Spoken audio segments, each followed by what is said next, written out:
Thanks. I'm going to call this meeting to order at the city council meeting being September 12th, 2023, 6:03 PM. Item 2, invocation will be given by Pastor Renee Phillips, River of Hope. Is Pastor Renee in? She can't make it. Sorry about that. That is my port for my diabetes going on. Okay. Then we'll wind up. So invocation will be led to us by Councilmember Haney. And then it'll be followed by the Pledge of Allegiance that takes place by Councilmember Swanner. All those wishing to join us for a moment of prayer can do so by standing up. Councilmember Haney, who will lead us in prayer. Dear God, we come to you today, Father, and we say thank you for this rain, Lord God. That's such a blessing, Father. Father, your timing is perfect, Lord God. You just bring stuff when we need it, Father. And we're just asking up here, Father, that you guide our decisions tonight, Father. You guide us, Father, everywhere we go in our lives, Father. But most of all, Father, let us do this for our constituents, Father. Allow us to be the men that we are, Father, that we go straight forward, Father, and never backwards, Father, in anything that we do. So, God, we just say thank you for this group of men and women up here, Lord God. They are a blessing to this city, Father, and you bless us every day. And we say this in Jesus' mighty name. Amen. Please join me in the pledges. To the flag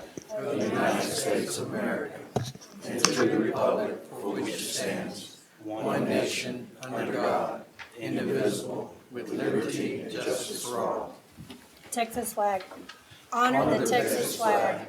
I pledge allegiance to thee, Texas, one state, under God, one and indivisible. May be seated. Lord. Chairs all up. Okay, proclamation presentations are where we have a proclamation we're reading. All right.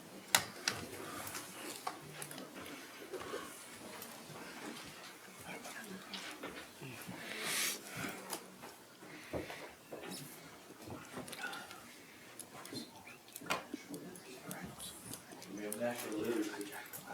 Testing on public education. Do we have anybody representing? See. There we go.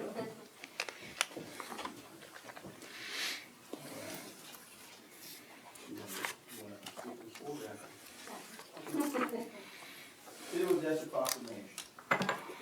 Whereas limited literacy is a significant impact for all adults, and it will become progressively disabling in our increasingly technological and digital world. And whereas more than 30% of the Permian Basin adults experience literacy issues that impact severely in the lives of families and the ability to work productively, and their full participation as citizens and residents.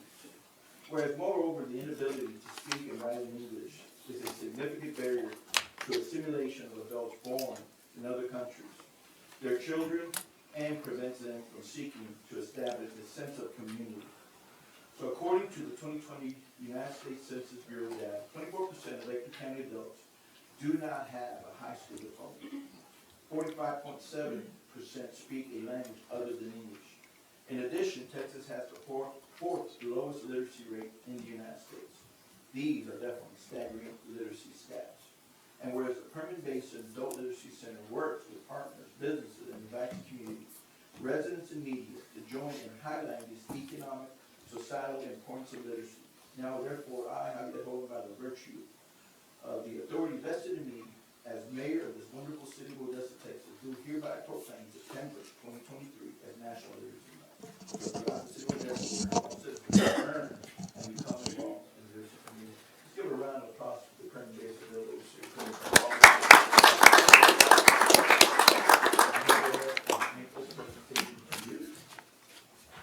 And congratulations. Thank you for what you do for the community. You have the floor. Thank you. Where's your picture? I'm sorry for the picture. I'm not sorry. All right. Thank you so much. The consequences of low literacy and education rates are significant as declared in the proclamation. As those who have limited literacy and education and lack education or lack access to important information cannot make informed choices about their rights and through voting and have limited opportunities for employment or advancement. It is essential to invest in literacy education as the long-term social cost of not educating people outweighs the immediate cost of educating. The community, region, state, or nation can take steps to address the issue by supporting community organizations like PBALC, promoting schools that prioritize literacy education for K through 12, providing access to programs such as two-generation programs that help both the parent and the child, support language acquisition and job training programs, support book donations for schools and families, and finally, encourage reading in the community and in the family.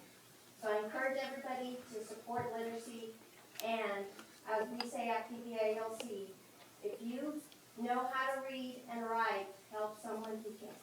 Thank you so much.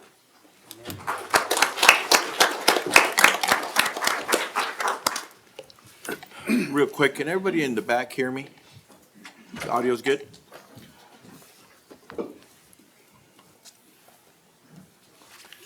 Council, I'm gonna ask, we need to suspend the rules. We have to change some items, on the agenda. We're gonna move item 14 up to, on the regular, agenda, right above, item 6. Council, I'll need a motion to suspend the rules, followed by a second. Mayor, you're gonna move it above 5 consent agenda? Yeah, I can do that. We can amend it. We can go ahead and do it right above item 5 in the consent agenda. And we'll put it right after. Yeah, we can do that. Just whatever you want to do. Yeah, we'll do that real quick. So I'll need a motion and a second to move item 14 before the consent agenda. I have a motion by Councilmember Cornell, second. Second. Second by Councilmember Swanner. All in favor indicating by saying aye. Aye. All opposed indicating by saying nay. Motion passes unanimously. Before we move on to item 14, citizens' comments on non-agenda items anyone wishing to comment on non-agenda items can do so by filling out a comment card. You have 3 minutes. Council, I'll remind you that any non-agenda items we cannot respond, but we can direct staff to do so at a later time. Any member of the public may address the city council regarding any of the agenda items before or during the consideration of the item. Seeing that nobody's come forward on non-agenda items, we have item 14. Consider that the city of Odessa will not enforce any mandates to impose nationally or by the state of Texas. There's a provision mandates would violate any citizen rights to freedom. This item is placed on the agenda by Councilmember Haney, Councilmember of District 5. Mr. Haney, would you like to go ahead and Yes, lead the discussion? I would like to read this resolution. It's kind of short. It's not anything that's overreaching or anything. So, whereas the citizens of the state of Texas and the city of Odessa were subject to injustices in the form of overreaching government imposed mandates during COVID-19 era, and whereas unquantifiable damage was done to the citizens of the city of Odessa mentally, emotionally, and financially by the imposition of such overreaching government-imposed mandates. Whereas unqualifiable damage was done to the businesses and commerce of the city of Odessa by the imposition of such overreaching government-imposed mandates during COVID-19 era. Whereas mandates such as masking mandates violate the free conduct a citizen should expect to enjoy in. Whereas enforceable mandates such as masking mandates put law enforcement in inevitable positions enforcing pointless mandates not based in science or enacted in law. Whereas mandates such as compulsory vaccination mandates imposed by government or business violates a citizen's right to control over their own body. And whereas mandates such as compulsory lockdown mandates imposed by an overreaching government violates a citizen's right to freedom and liberty guaranteed by the Constitution of the United States and the state of Texas. Whereas the City Council of the City of Odessa has entrusted with the protection of this city's citizens' business and those that are employed or and otherwise enjoy the conveniences of the city. Therefore, that the City of Odessa will not enforce any mandate that requires a person to wear a mask or any face covering, that confines a citizen to their homes or domicile, and that requires businesses to alter business operation, including but not limited to spacing requirements, modified hours of operation, or cessation of operations requiring spacing requirements, modified hours of operation, or cessation of operations. Requiring the administration of a vaccine further within the City of Odessa, a person shall not compel or coerce in an individual lawfully residing or employed and otherwise enjoy the convenience of the city into obtaining a medical treatment involving the administration of a vaccine, whether or not approved or authorized by the United States Food and Drug Administration, contrary to an individual's vaccination preference. A healthcare provider may not provide to an individual lawfully residing in the city limits of Odessa a medical treatment involving the administration of a vaccine approved or authorized by the United States Food and Drug Administration unless the provider obtains the individual's informed consent before administering this vaccine. An individual lacks the capacity to provide informed consent for a medical treatment involving the administration of a vaccine if the individual has been compelled or coerced into a vaccinated contrary to the individual's vaccination preference. A person may not take an adverse action or impose a penalty of any kind against an individual lawfully residing in the city limits for the individual's refusal or failure to obtain a medical treatment involving the administration of a vaccine. This is what we're going to pass tonight. I'm asking you guys to take a hard heart, take a look at what was going on before all of this. The last time that they shut everything down, I want you to remember that oil dropped to zero because of people not being able to get to work, people not being able to do stuff. We don't want this again.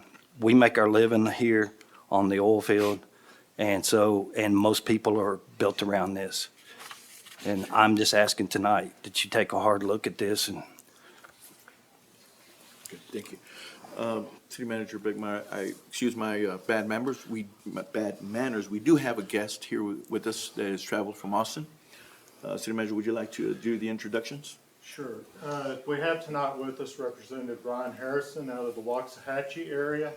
He has been championing the ban on mandates in the Texas House, and we have him here as support for Councilman Haney's action this evening, and to let us know a little bit more about what's happening in Austin. Thank you, Brian. Absolutely. Thank you. Thank you, Mayor. Thank you, members, men and women of the City Council of Odessa. Thank you for your service. Thank you for your bravery. Thank you for championing medical freedom in such a bold way. And I want to say a special thank you to Councilman Haney for taking leadership and shepherding this process, this historic process, this historic resolution that I'm proud to have partnered with you on and to be here with you today. COVID vaccine mandates, they destroy medical freedom.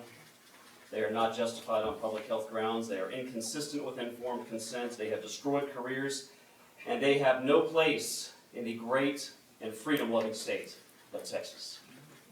Unfortunately, there are entities in Texas still, as we speak in 2023, that are still mandating COVID vaccines, even though even the Biden administration's own CDC their own prevention guidelines no longer differentiate based on a person's vaccination status. Additionally, the CDC recently extended the threat or the pressure for mandates beyond the workplace by adding COVID vaccinations to their immunization schedule for all school children in the United States of America. Texas families deserve legislative protection from the efforts of these unelected bureaucrats to pressure unwanted COVID vaccines on children. And I don't have to remind everybody the complete destruction, the generational learning loss that was caused not just from vaccine mandates, but from school shutdowns and school closures. Never again. Perhaps some personal background and context might be helpful to you here today. On December 31st, 2019, I was serving as Chief of Staff at the United States Department of Health and Human Services and was notified by one of our sub-agencies, the CDC, that they had detected 27 cases of pneumonia-like illness in Wuhan, China. That New Year's Eve, I could never have imagined that the entire world was about to change. What I did know is that I was suddenly thrust into the center of helping coordinate the United States government's response to a once-in-a-generation pandemic of a virus for which there were no medical countermeasures, there were no diagnostics, there were no therapeutics, there were no vaccines, and that had to change. On May 1st of 2020, I was one of only 8 people in a room in the Pentagon, along with the Secretary and Deputy Secretary of Defense, the Secretary of Health and Human Services, the Chairman of the Joint Chiefs, and senior White House officials for what would be the first principal-level in-person meeting of what would become Operation Warp Speed. And one of our main objectives was to bring vaccines to Americans in record time without compromising safety, but from that very first meeting, it was of paramount importance to me that vaccinations be voluntary. And I'm proud to say that when we left office in January of 2021, there were zero federal COVID vaccine mandates. However, since then, you witnessed, and I witnessed, something that's been both heartbreaking and infuriating, which is that a program that we designed to save lives be turned into a program that destroys liberty and that destroys medical freedom. COVID vaccines should always have remained a tool available for doctors, patients, and their families to take advantage of if, and this is critically important, only if it was in the best interest of a particular patient, and that decision was made only between a doctor and a patient. And that's why I filed 2 years ago the Texas COVID Vaccine Freedom Act to provide medical freedom to all 30 million Texans. Because ladies and gentlemen, I believe, and I know you believe it or you wouldn't be here today doing what you are doing, that you can't truly have freedom if you don't have medical freedom. And while I'm here today to apologize on behalf of the Texas House of Representatives who has failed to ban COVID vaccine mandates in the state of Texas, because I believe all 30 million Texans deserve the type of medical freedom you are championing today, but they don't have it. The Texas Senate passed overwhelmingly the Texas COVID Vaccine Freedom Act. The Texas House of Representatives had more than enough votes to pass it, and the bill made its way out of the Public Health Committee 10-1. Bipartisan, every single Republican supported it, and every single Democrat, except for one Democrat, supported the Texas COVID Vaccine Freedom Act. But unfortunately, the leadership of the Texas House of Representatives chose to allow Texans to continue being forcibly vaccinated or fired. So while I am sorry to report that to you today, I am thankful, I am grateful for you choosing to step up and lead where the leadership of the Texas House of Representatives has failed. And I hope that your courage and boldness is contagious. I can guarantee you you're making ripples not just across the state of Texas, but already across the nation. News of what you're doing is already reaching national media outlets. And I hope that every city and county, not just in Texas, but everywhere, every state that has not yet protected the medical freedom of their citizens, that their eyes are turned to Odessa, Texas tonight, and to see the brave, bold, courageous, and I would say historic action that you're taking here tonight. So I couldn't be more proud to be here with you. I couldn't be more excited for what you are doing for your citizens. Every resident of Odessa should be proud of you here tonight. And I'm just thrilled and honored to be a small part of it. And I know that we don't do a Q&A time here, but just let me leave you with the strongest possible words of encouragement and appreciation for the vote that you're about to take. Godspeed, and thank you for your defense of freedom and your defense of liberty. Thank you. Council, do we, any discussion? Any comments? Councilman Haney, that was in the form of a motion? Yes, sir. Okay. We have a motion on item 14 to consider the city of Odessa will not enforce any mandates imposed nationally or by the state of Texas. Council, do I have a second? I'll second. I have a motion by Councilmember Hayes, second by Councilmember Mata. I'm going to change the manner in which we vote.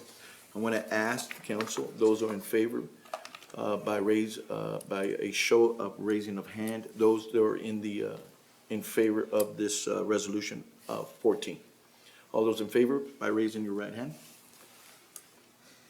All those against? I'm going to abstain.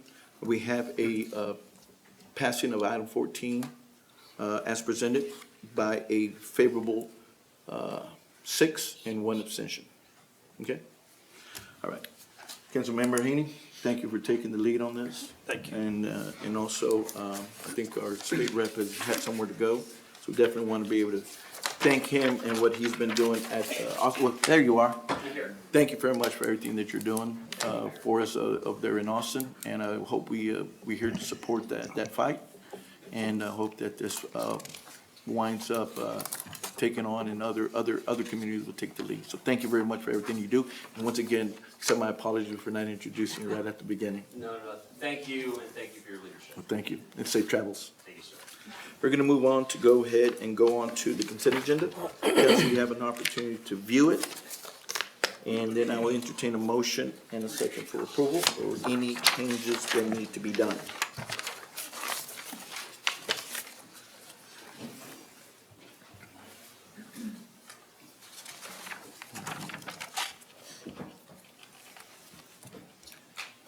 I'll make a motion to approve the consent agenda. I have a motion by Councilmember Swann to approve the consent agenda as presented. Do I have a second? Second by Councilmember Cornell. All in favor indicating by saying aye. Aye. All opposed indicating by saying nay. Motion passes unanimously. We're gonna move on to regular item agenda, public hearing. Item 6, a public hearing on tax increase for fiscal year 2023, 2024. Mr. Bowles. Good evening, Mr. Mayor. Good evening. Members of the council.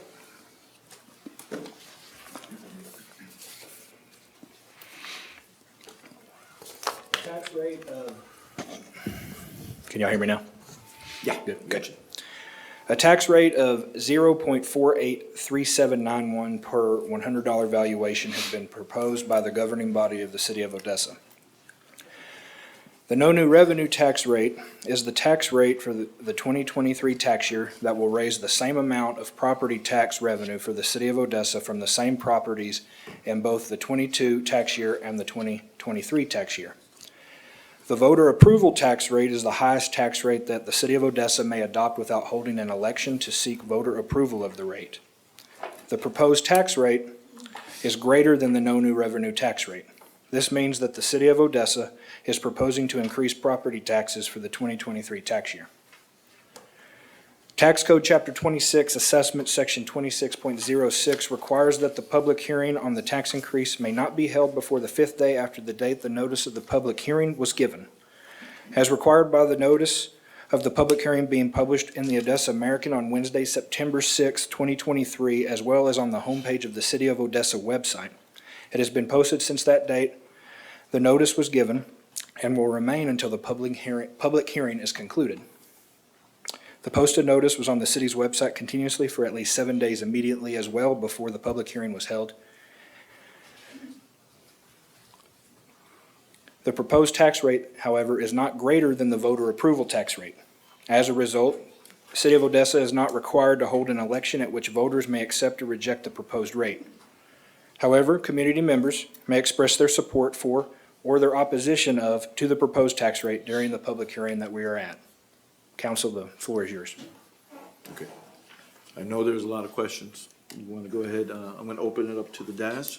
You can ask Seth anything on the language, the rate from this year to last year. So you have the floor. Seth, I'll start with the most obvious question. What was the rate last year? The tax rate last year was the same rate as the proposed tax rate, the 0.483791. So the And it was reason- the exact same as the no new revenue rate last year as well. Right. So the reason for the tax, for the quote-unquote tax increase that the city is imposing Yes, sir. is what? Can you explain that?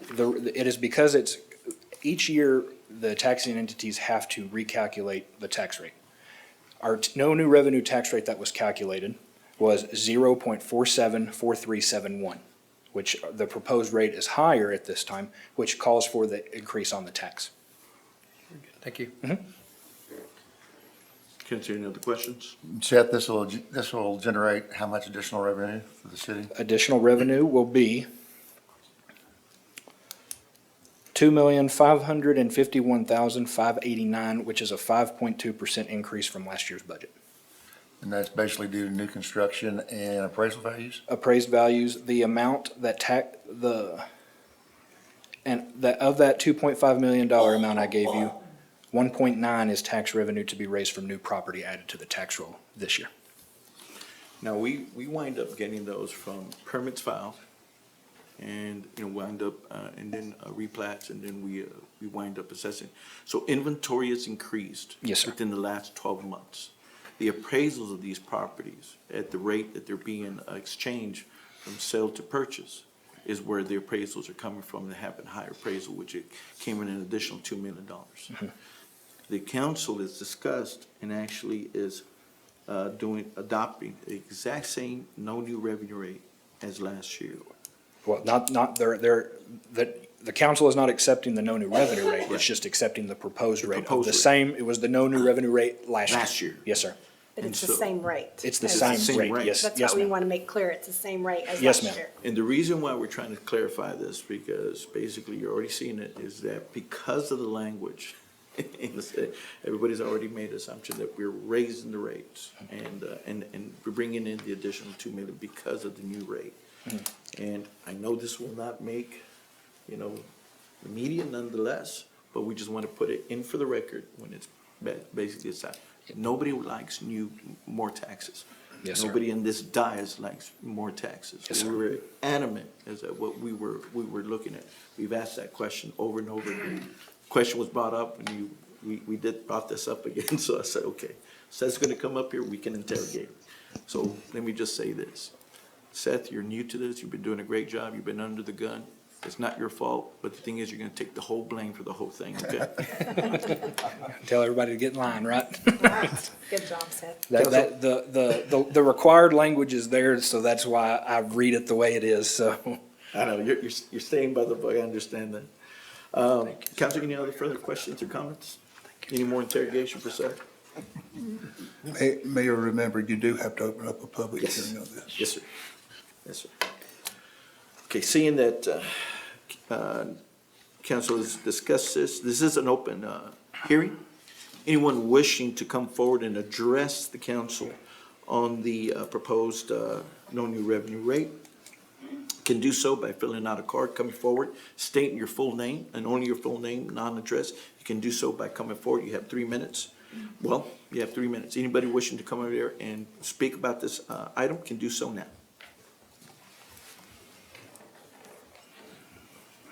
Not everybody rush up here at the same time. I'm gonna stay up here for a little bit. Want to do a minute? Let's do a minute. That's gonna be a long time in silence. It is. Okay, we're 5 minutes into it. Sure nobody wants to come up here and speak about this? I think we're good. You sure? Okay, I mean, I don't see anybody rushing forward. all right. Seeing that nobody rushed up here to the podium to be able to speak about the item 6, I will close the public hearing. Council, any further discussion, any comments, any statements that the council would wish to make? If not, I'll entertain a motion. So moved. I need you to read it. Second. Oh, you want me to say that? The motion can't just be made, a motion has to be specific. You just Okay. lay it out. I move that the property tax rate be increased by the adoption of the tax of 0.483791, which is effectively a 1.9 increase in the tax rate. Stop. That's number 15. Okay, so basically, what action do we have to take on, so we're in 6, so what do we have to do on item 6? Just do a motion, Just a motion? yeah, to Yes. accept the increase as is. Okay, so I'm not gonna recognize that motion by giving Councilmember Swanner. I'm gonna ask for a motion on a public hearing on tax increase for fiscal year 2023-24. This is a proposed tax rate increase on property taxes for the 2023 tax year. I need a motion to approve item 6 as presented. As presented. A motion to approve 6 as presented to increase property taxes for 2023 tax year. Okay, I have a motion by Councilmember Swanner on item 6. Council, second. I have a second by Councilmember Haney. All in favor indicating by saying aye. Aye. All opposed indicating by saying nay. Motion passes unanimously. We're on item 6. We're going on item 7. Consider the approval of the request by Legal Energy Owner LLC agent for the initial zoning of light commercial LC at approximately 5.52 acre tract located in section 2, block 42. How are you doing? Good Go ahead. evening, Mayor and Council. Let me see if this is gonna work. And Mayor, once she's finished, you're also going to have to open another public hearing on this. Yes, sir. Okay, someone took my connector.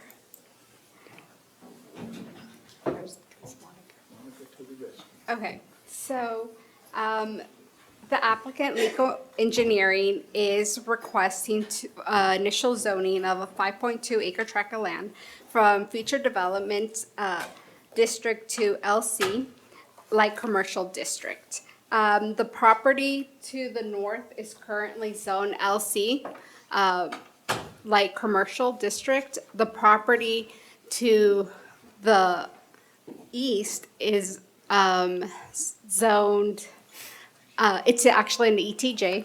The west and the south is FD as well. Therefore, staff is recommending the approval of this zone change to light commercial district, subject to the regulations as in the land use. And I'm now open for any questions. Council, any questions?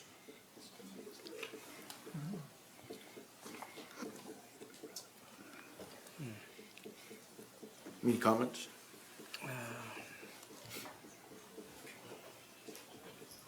No, I'm good. I'm good. Okay. Seeing, I'm gonna go ahead and, item 7, I'm gonna open up to a public hearing to consider the approval of the request by Legal Energy Owner LLC agent. Anyone wishing to comment on item 7 can do so by coming forward and stating your full name, and only for your full name can do so by coming up forward now.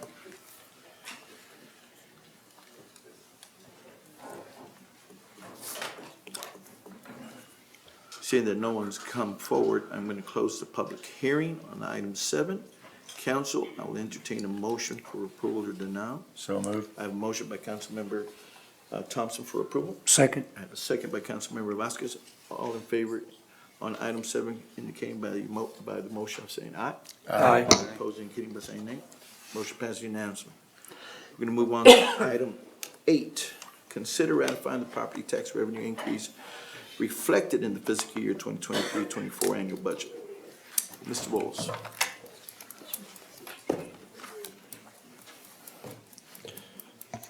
Okay, bear with me, council, because I've got code info to read again, so. Local Government Code, Chapter 102, Municipal Budget, Section 102007, requires that adoption of a budget that will require raising more revenue from property taxes than in the previous year requires a separate vote of the city council to ratify the property tax increase reflected in the budget. A vote under this subsection is in addition to and separate from the vote to adopt the budget or a vote to set the tax rate required by Chapter 26, the tax code, or any other law. The proposed rate is the same tax rate as approved for the 2022-2023 tax year. The rate will be 0.483791 cents per $100 valuation. The proposed rate is higher than the no new revenue rate of 0.4371, and it is lower than the voter approval rate of 0.522978. This budget will raise more revenue from property taxes than last year's budget by an amount of $2,551,589, which is a 5.2% increase from last year's budget. And of that amount, $1,905,355 is tax revenue to be raised from new property added to the tax roll this year. The second and final vote on the proposed tax rate will occur on September 26th. This is for the council just to ratify the property tax revenue increase reflected in the 2023-2024 annual budget. Council, any discussion? Okay, I will entertain a motion for item 8 to be approved as presented. I so move. I have a motion by Councilmember Vasquez, second by Councilmember Mata. All in favor of item 8, indicating by saying aye. Aye. All opposed indicating by saying nay. Motion passes unanimously. Thank you. Thank you, sir. We're gonna move on to resolution item 9, consider approval of the Odessa Development Corporation ODC budget for fiscal year 2023-2024. Mr. Russell? Good afternoon, Mr. Mayor, City Council. This is the same information that was presented in the workshop a couple weeks ago. So I don't know how much of it you want me to go back over, but this would just be approving our fiscal year budget as we do every year. This budget was passed by the ODC board at last month's meeting. And are there any questions or? What was the overall budget? Hang on. The overall budget is roughly $60 million. But the bulk of that is typically what we do is we take all of our business incentive money that's available and we go ahead and budget it because we don't know through the course of the year what may occur. When you look at our actual operating budget, it's only a few $1,000,000. The bulk of what ODC does goes into our business incentive grants. But we have traditionally put all of our excess funds into a line item on our budget for business incentives, which is about $58 million of that amount. Council, any questions? I'm just curious why you have to do that in the budget. Why wouldn't you just leave it in reserve and move it when you needed to move it? Or if you needed to move it? I don't know that I have a really great answer. It's the way it's always been done. And it keeps us from having to come back and do budget amendments throughout the year if something comes up. So we just have traditionally always just allocated those funds into our budget. You've never allocated that much. I mean, you never used that much in a year. No, sir. It'd be an incredible amount of recruiting. That would be a big project. Yes, sir. Councilman Vasquez will need to abstain from the chamber vote. So that was gonna be my next question. So basically what we're doing is are we doing the whole budget or is there something that we need to? We're on remove? item 9 right now, though, We're on right? So item he can vote on He can vote 9. on this, but I Okay, just want to have a heads up. yeah. Well, that basically when we come down to At number 9, he's number okay. 9, yeah, but, He's okay. yeah, He's okay. okay on number 9. Council, any other? All right. Seeing there's no more discussion, I will consider a motion for approval for item 9. Consider the approval of the Odessa Development Corporation, ODC budget for fiscal year 2023-2024. I have a motion by Councilmember Haney. Yep. I have a second. A second. Second by Councilmember Cornell. All in favor indicating by saying aye. Aye. All opposed indicating by saying nay. Motion passes unanimously. We're gonna move on to item 10. Consider the approval of 6 economic development contractor agreements with the Odessa Development Corporation. Mr. Russell. Yes, again, as presented at the workshop, ODC does contract out and have partnership agreements with several entities. We currently contract out our Economic Development Department to the Odessa Chamber of Commerce. We also do Motran, the Small Business Development Center at UTB, our advertising agreements under contract with Current Media, and we have a agreement with the Odessa Black Chamber of Commerce. The bulk of what we spend is in the marketing budget and in the Economic Development Department. And the other ones are fairly small in relative numbers to that. Mayor, I'd like to make a motion that we pull the chamber out of the cluster and discuss it separately. Okay, so we have a motion to remove the Odessa Chamber of Commerce out of the list that Mr. Russell presented. We have a motion by Councilmember Thompson. Is that correct? And Mayor, that would probably be best for Councilman Vasquez so that he could just abstain from that one issue. Yeah, so basically right now, all we're voting on is just to remove. Just to We're not- yeah. remove the chamber from the cluster. Yeah, number, it'd be, out of what we'd be 6. doing on the consent agenda, kind of to make an example. Right. So the motion is to remove the Odessa Chamber of Commerce from item 10 and to be considered separately. Have a motion by Councilmember Thompson. Do I have a second? We need a second. We gotta be able to remove it from the cluster, so to speak. And it would be best if we could remove it from the cluster. And the reason why is that we leave it in there, and the Councilmember Vasquez, because there's And a it's just a conflict of big interest. massive vote. Well, basically, is he'd have to abstain, he'd be abstaining whole on thing. all Yeah. things. And that's what he's So- trying to pull it out. Yeah, that's why we're trying to pull it out. I'll I'm such a second that. troublemaker, aren't I? Hey, that's okay. You have a second? I'll second. I have a second. All those in favor of removing the Odessa Chamber from item 10 to be considered as a single item? I have a motion by Councilmember Thompson, second by Councilmember Mata. All in favor indicating by saying aye. Aye. Aye. Everybody? Yeah. Did you get it? Yes. Okay. I heard a few. Okay. 6, 150. All those against? One abstention. So we have 6 in favor and 1 abstention. Is that correct? Okay. Just want to make sure we get it right for the record and we get it for our fan base in Arizona, Texas. We love our people in Arizona.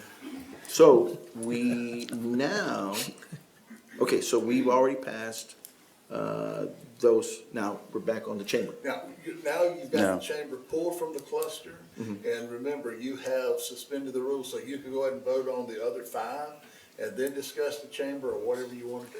Okay, and the 5 being is the Black Chamber, Small Business Miller, correct?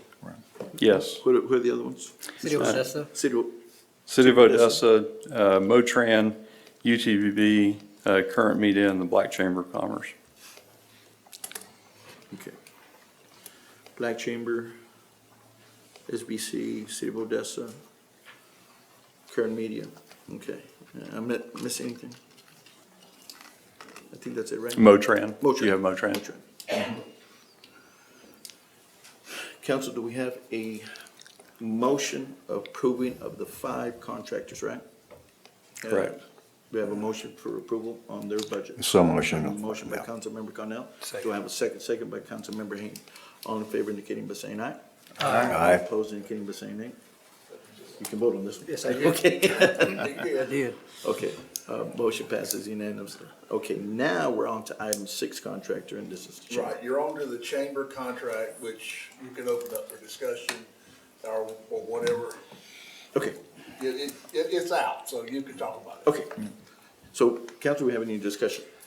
Yeah, I'd just like to know from Mr. Russell and the ODC board why we're adopting a year budget and then reviewing this item quarterly. I don't think it's, it just seems out of whack to me. It was done at the last minute, in my opinion. I attended the special ODC workshop, where this was initially brought up. And I believe, the question was asked of the president, at that time, and what the reasoning was to all of a sudden decide to do it on a quarterly. They discussed a monthly to month contract, then came back to the regular meeting the next week and changed it and rearranged it to a quarterly. And I think that creates a bunch of confusion over at the chamber. I mean, they could cancel that contract at the start of any quarter. I'm not sure I'd like working someplace where I could be terminated on a quarterly basis if I'm trying to plan and do something here in Odessa, Texas. These economic development things take time. There was also a comment made in that special meeting, and the question was asked, why the change? What's precipitating the change? Was the chamber done or not done to warrant this kind of scrutiny? I think if I haven't got a problem, you guys wanted to move out your audit process, get an RFP, no problem with that. And if you want to try to find another vendor or maybe this is just just your start of trying to separate ODC totally from the city and from the chamber, I don't know. But this council is ultimately responsible for those funds that ODC expends. Those are taxpayer funds, and nobody on that ODC board is elected. They're appointed by this council, and this council's responsibility is for those taxpayer funds. So I'm not really sure where you'd go hire another contractor. I do know some other chambers in the state have separated their development corporations. I know of one that started their own foundation, which is privately funded, and I understand that. But where this one's funded by the city and by the taxpayers, you know, I don't know where you would go to find somebody to help with recruiting. I guess the idea here would be to create a new bureaucracy, which would be the ODC, as a separate entity, having your own legal, accounting, payroll, a director, whatever. And I don't think that many people in this part of the world really appreciate having bigger bureaucracy. It's big enough as it is. All the services that the city provides have been adequately done. There's an audit every year. The audits have been okay. There haven't been any problems. And I just don't see the reason for pulling it like that from the chamber. We have a lot of businesses here in Odessa that belong to the chamber, and it's a big part of Odessa's business community. And so I'm just not really sure, you know, what this is all about. And I'm totally against pulling this. This ought to be a one-year contract. And if you guys want to put it out for bid, great, do it. But this was all done at the 11th hour, and I just don't understand the reason for it. Is that a form of a question? That is a form of a question. Okay. Which you couldn't answer, which you did not answer Okay, in I'll either do- of those previous two meetings. I'll do my best, Mr. Thompson.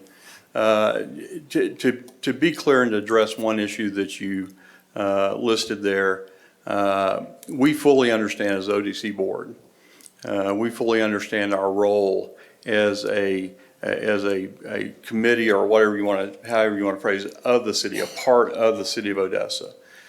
We understand that city council has ultimate authority over what is done within and with ODC and the tax revenue that's brought in. There has never been any discussion about any separation of ODC from the city, because even, as I understand, even statutorily, that could not happen. We are part and parcel of the city. Now, what we have looked at and we continue to look at is how do we become better and more effective at what we do? You know, and that goes to a few areas. You know, we heard from city council and workshop that there are areas, and you mentioned legal is a good area. We have hired, ODC has hired its own legal counsel, someone that specializes in economic development, with the realization that as good as our current legal department is, that's not what they do all day long. And so we hired Jeff Moore, who that's basically what he does all day long. And so that's one thing. We're also looking at other areas of again, under what we heard from council at workshop, things like our utilizing the resources of the city secretary to keep our minutes and things like that, because a lot of these city offices are very stretched right now. So we're looking at ways, how do we, we have traditionally done that, as you mentioned, under a contract with the city, a services contract. And if we understand correctly from what we heard at workshop, there's a desire by the city to offload some of those back onto ODC. When you look across the state of Texas, there's over 700 economic development corporations in cities large and small. When you narrow that focus down to cities of a relatively significant size in terms of their income each year. That number drops pretty dramatically. City of Odessa will take in between 11 and about $13-14 million a year on average in sales tax revenue. So when you put a threshold of just $5 million of revenue, that drops that number from 700 down to 58.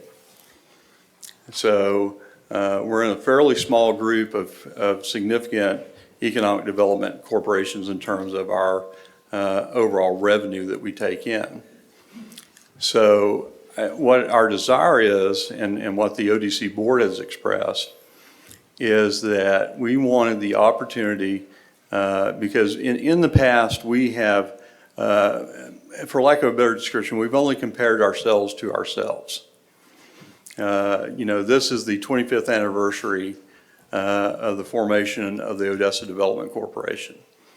And during that 25 years, we have done it the same way for 25 years. Lots has changed in 25 years. Our community has changed a lot in 25 years. Our state has changed a lot. Our world has changed a lot in 25 years. And so the ODC board expressed a desire to, the most critical component of what we do is business retention and development, and those things that are done by currently done by our economic development contractor, which is the Odessa Chamber of Commerce. When we began to look at it, and we're pretty deep into the middle of it right now, gathering information from these 58. We've targeted them. We're collecting information from each one of them to see how are they structured, how do they operate, how effective have they been, what have been their results, and our goal is to learn and to see if we can do anything better than what we're doing now. In that realization, because it's never been done in 25 years, it was the ODC board's vote that we did not want to be tied into another 12-month contract with our economic development department as it is today. We may get to the end of the analysis and realize, hey, we've got the best thing in town, and when we look across the state. But it's logical to think that there may be things that we need to look at differently to increase our effectiveness. I'll speak just for myself, not as the board, but when we look at the fact that we have about $50 million in the bank that is unallocated for things, and that keeps growing because our tax revenue keeps coming in, and we projected about $11.5 million this year. I think we're going to be closer to about 13 or 13.5 million. That money is entrusted to the city of Odessa and to ODC in particular to put that money to work to continue to grow our economy. And, when we look at our fund balance continuing to grow month by month by month, then, it kind of makes me scratch my head a little bit saying, okay, are we being as effective as we can? Because our goal to the taxpayers is not to grow our fund balance. Our goal is to put that money to work to further develop our community, to attract new businesses, to keep it going, so that we can keep that sales tax revenue growing, which is good for everybody, and to do those things. So I think quite simply the ODC's board desire was simply we wanted the ability during the course of the year to continue to work with our economic development department as it is, and we've continued to do that, and we'll continue to do that. We're engaged with them daily, and we're continuing to work together, but we wanted the flexibility in order to be able to shift gears at some point if we need to, maybe tweak, maybe change. I don't know. We're into that analysis right now.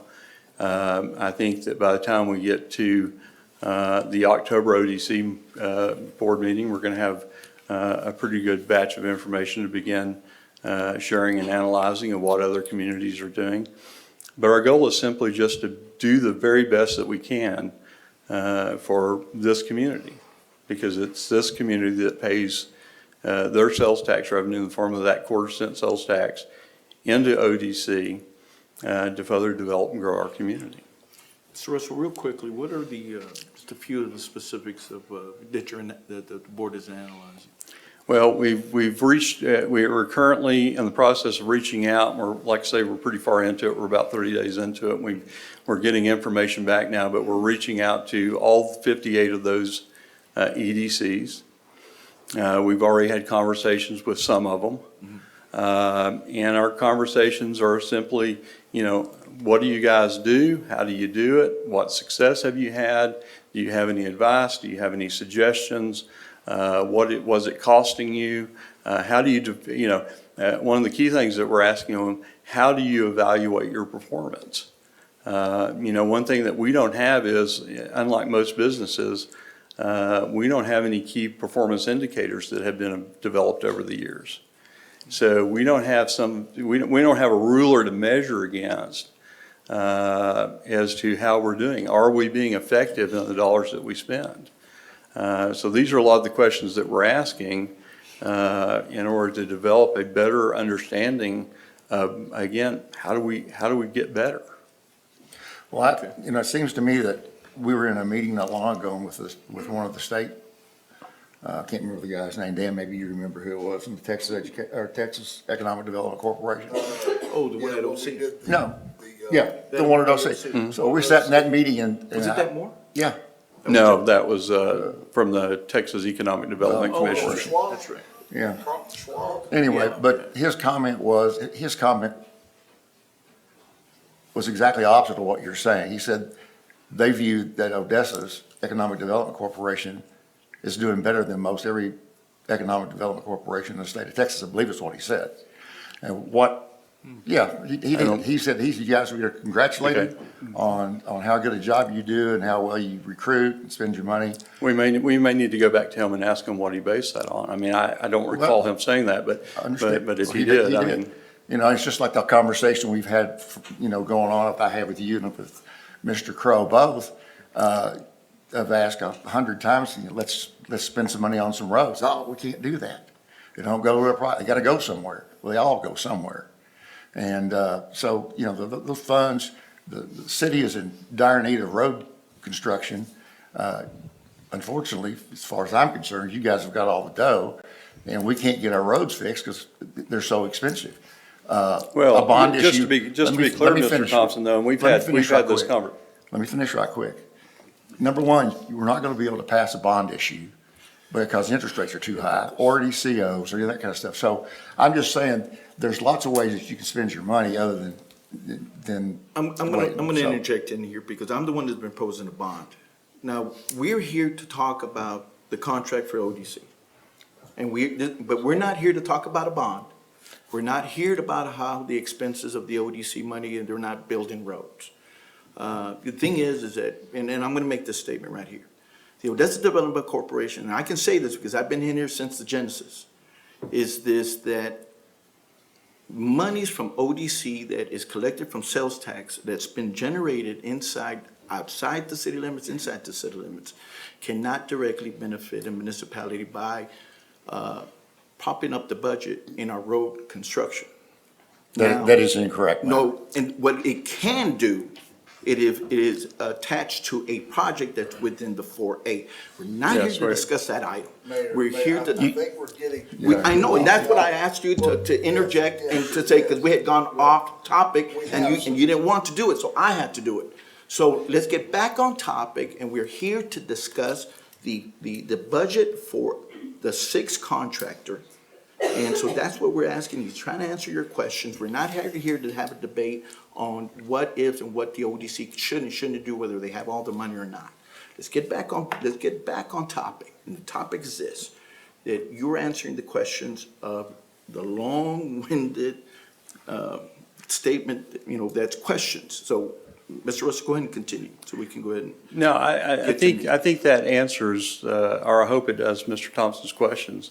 I will say that we are very cognizant and aware on ODC board to stay within the lanes of our 4A guidelines.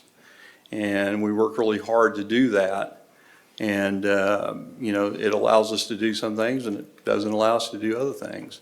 And I think as a group, the ODC board is is very much a group that wants to stay coloring inside the lines. So inside the lines, my other question would be, what other contractors are out there that you might go hire? Do you know of any? You know, when you look at the 58 larger economic development corporations across the state of Texas, the vast majority of those, and we're again gathering numbers, but from preliminary analysis, the vast majority of those, they do their economic development contracting work in-house, if you will. They have their own staff, and they do that in-house. And we're kind of hearing from them why, and sometimes they have really good reasons, and sometimes that may be just, again, the way they've always done it.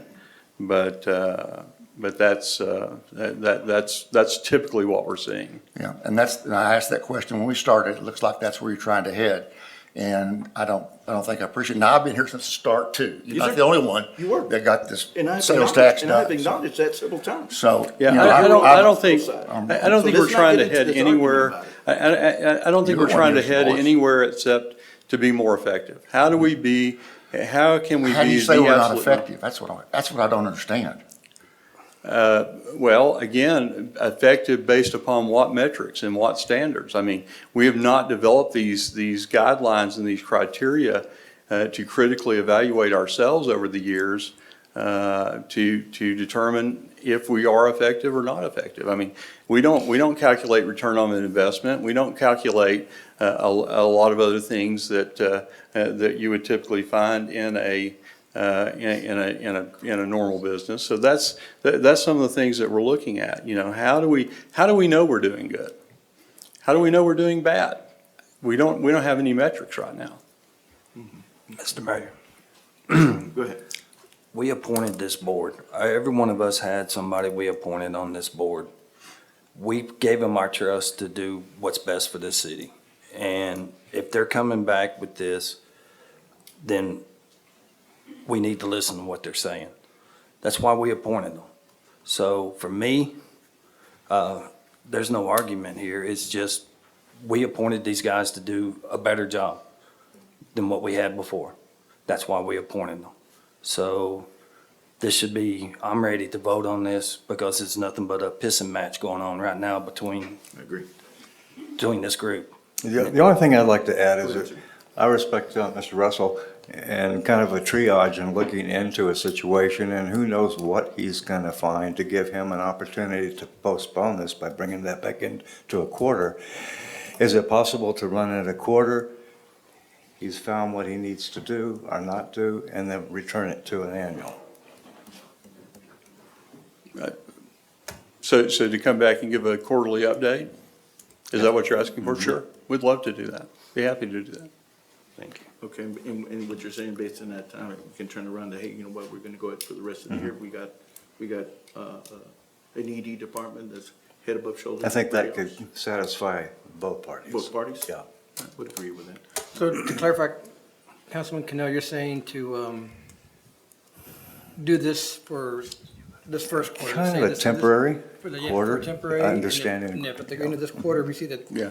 the numbers are there, that make sense, we should continue, then we extend the contract for the rest of the year? So what did ODC vote on? OCC voted on a stipulation added to the contract that basically gives us an out throughout the year. So we committed to the first quarter with quarterly renewals, not knowing exactly how long this might take us or where this might lead us. So that's really kind of already done. We're asking you to approve, we ask you to approve the whole year's budget as it sets right now with the chamber, continuing to be the economic development department. And then as far as our contract, then, you know, it's quarterly now, and then it would, it would automatically renew unless we terminate it for some reason and with notice, to the chamber. And then it would do that each quarter. And the full budget is for the chambers, how much? About $1.1 million, I believe. Is that correct? Is that the full ask? That's the full ask. That's for the year. Okay. And the thing is, we dispense it quarterly anyway. We do everybody quarterly, is that correct?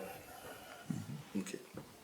So yeah, what go would ahead. happen with that money that's budgeted for the whole year if, say, after the second quarter this goes on, we decide the chamber's not gonna, or they're gonna separate and? I mean, Well, that. It would be, Discussed. I would guess that would be a budget amendment from the ODC board. It would come back to you guys as a budget amendment. But it's been budgeted for the Yeah, whole year. yeah. Everything we wind up doing as far as the budgets for the whole year. Nothing, you just Yeah. be paid fourth, whatever. So the money's in there for the whole year. Thing is, what ODC is asking, and I understand, is just that you're going through this evaluation process. That's correct. And the ODC is asking for some flexibility as they go through this process. That's correct, Mr. Mayor. And then you'll come back and, and say, hey, look, we're adjusting these. We collected all the data we need. We made a decision. We're going forward, whatever decision that may take. Yes.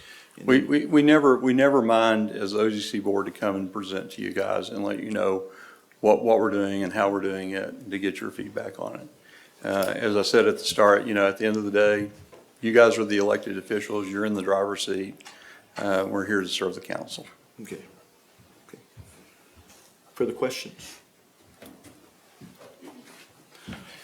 I'll go ahead and make a motion on item 10 on the ODC to go ahead and accept as proposed by the ODC. And I'll ask the dais for a second. Second. I have a second. I have a motion and a second by Councilmember Swanner. All in favor indicating by saying aye. Aye. All opposed indicating by saying nay. Nay. And we have, yes, and we have one abstention by Mr. Vasquez. You got the count?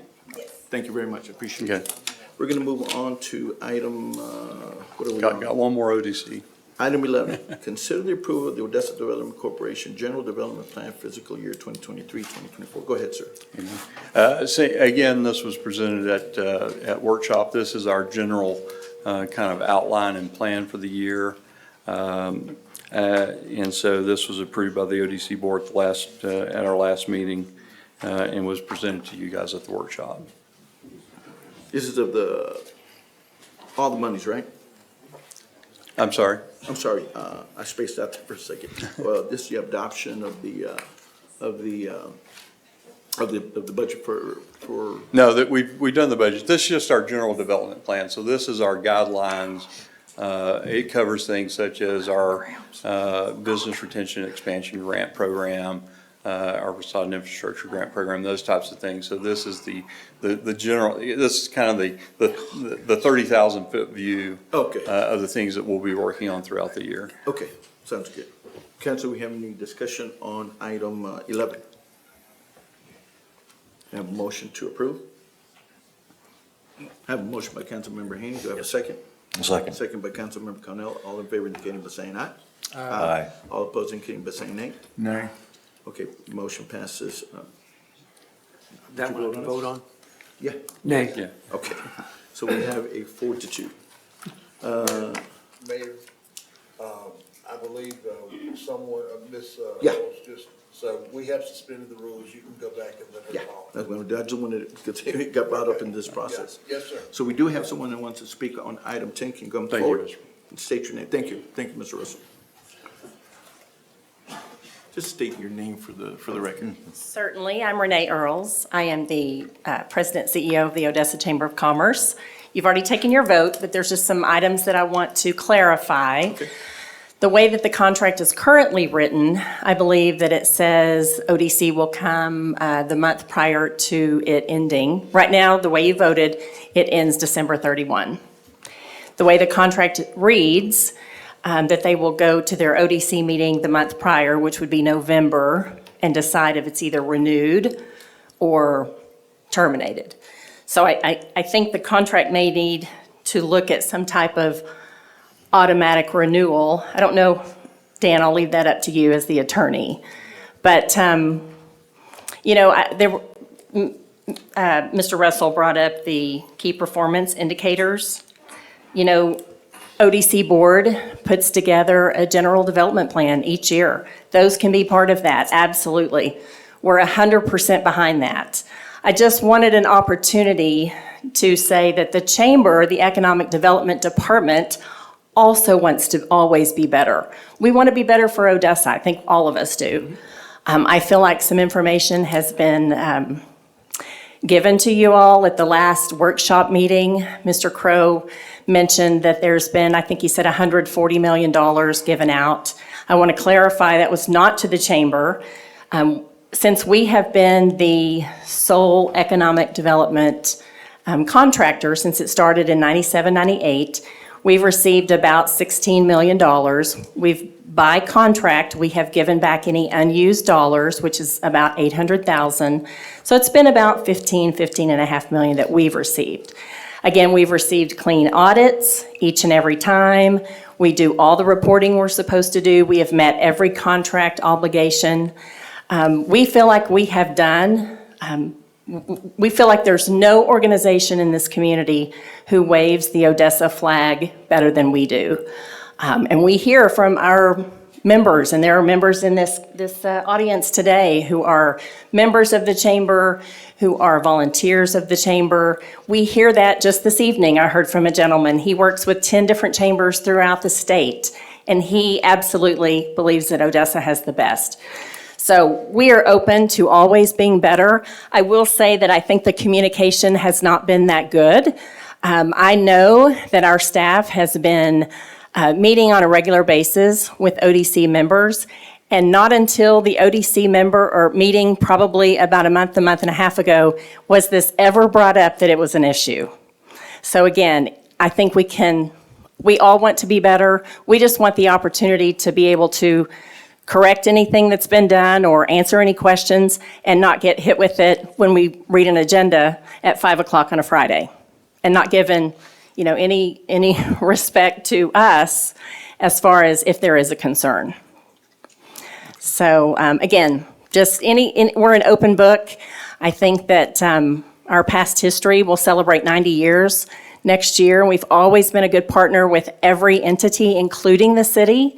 When you say chamber, we have 3 different departments, and I know this is redundant, but we are Odessa. We love Odessa, our staff. I have to say that we have 4 members who are in the Economic Development Department. That's exclusively what they do. And it's very disheartening to think come the end of December, they're basically out of a job. And now you've just given them a little more hope, I guess, that you might review it in a month or so.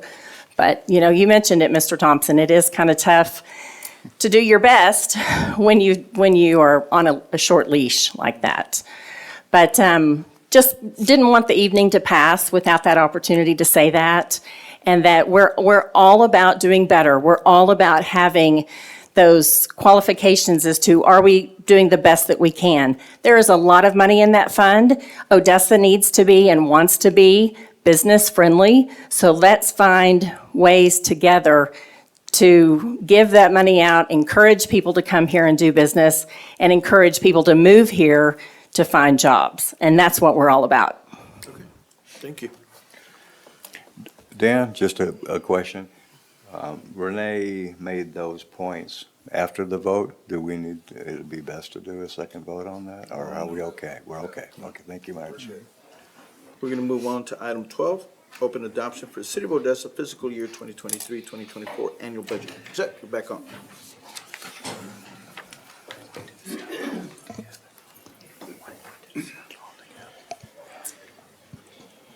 Mayor and council, this item is to consider a resolution to adopt the City of Odessa fiscal year 2023-2024 annual budget. As required in the Local Government Code, Chapter 102, Municipal Budget Sections 102, 005, 006, and 007, the annual budget was filed with the City Secretary on August 11th, 2023, and a public hearing on the budget was held on August 29th, 2023, prior to the adoption of this budget. Does council have any questions on the adoption of the budget? Yes. We need to separate some items on this one. I've been asking about this question for a while. Because this issue came up last year, this year. We're gonna need to separate. Okay, so Yes. So from last year to this year, we wind up voting on some issues where we had some conflict of interest. Yeah. during the time of last year's, as those items were being adopted, we did the conflict of interest and separated those items from the cluster. But when we adopted the overall budget, which we are doing right now, we didn't do that.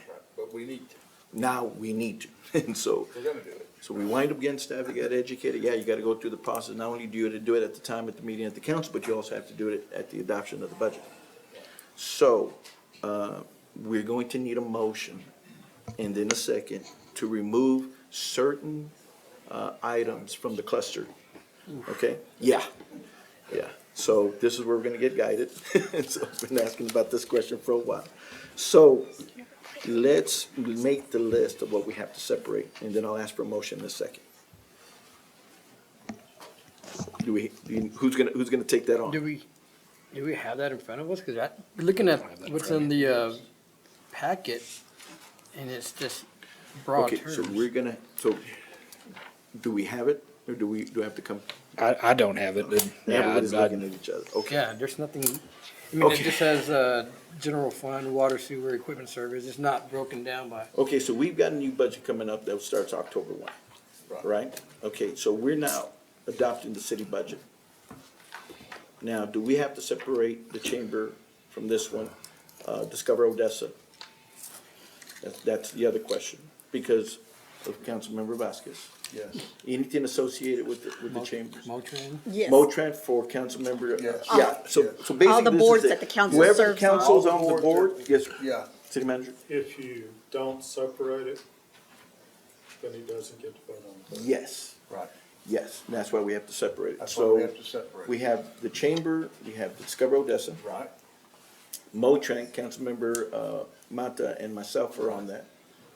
What, Council, help me on this, what other organizations in the budget that we're giving money to that you're on the board? Downtown. Odessa Arts. Odessa Arts. Odessa Arts. Odessa Arts? Who's on Odessa Arts?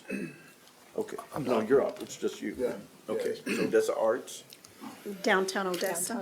downtown Odessa's on downtown Odessa. Lord. So that's Councilmember Haney got, that Councilmember Cornell. Did we catch everything?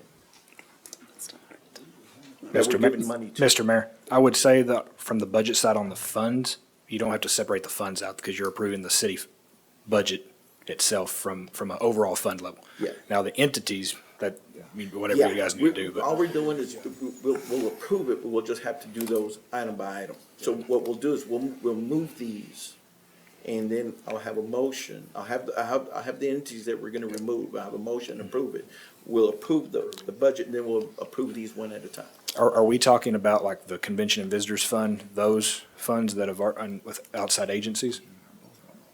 Is that, because that's already, it has been addressed already. That's just the difference. But It's included in the budget. It's included It's in the included budget. in this Included in the budget, budget. though, yes, Yeah, okay. It's included in the budget as a Yeah, whole. so it gets technical, but the Yeah. thing is, we need to stay legal, Yeah. and that hadn't been happening. No, in the that's past. perfectly fine, however you guys want to handle it. I'm just asking the question. Yeah, trust me, we've been going through it Yeah. for almost a year, and we get specifically say, yeah, you've gotta separate each item, or it's the two things, either separate the item or get off the boards. And some of them are we required to be on, so, Teen court. Don't forget teen court. teen court, yes, teen court, who's on teen court? Me. Okay, Yeah, I'm Motran too, so, Yeah, Motrin, yeah. so nobody can vote on anything. That's why we can separate. That's why we Separate. separate. And it'll shift around between all of y'all. yeah, well, we'll take it one at a time, we'll take it slow. So is there anything else? So that we we're just missing? go We're good, each one by one. We'd have to make a motion to remove, let's say, teen court. And then we'll take that vote. And then Yeah, we'll make a motion to remove DOI. we're gonna make one motion, remove the list that items. Norman's put it. We'll remove those all in one motion, yeah. one And then vote. take them, And then we'll vote on the budget, and then we'll vote on each one individually. yeah. So it's teen court, DOI, Motran, Odessa Arts, Downtown Odessa. Downtown Odessa, yeah, I got that one. Downtown Odessa. I And got that one. MOUTD? MOUTD. Which one? MOUTD, but that's Motrin, isn't No, that's it? a different one. What's the MOUTD? Easy Rider. I affect three of them already, Discover okay? Odessa. Yeah. No, both of you are on textile. You're on We're on Motran. Motran. I'm on Easy Rider. You and me I'm on on the Easy NPO, we Rider. don't need the NPO those. No, we don't give money to MPO. No, not we don't, not we even- don't We give do money that to on Motrin. item by We're item. trying Do to we get give money. money to Motrin?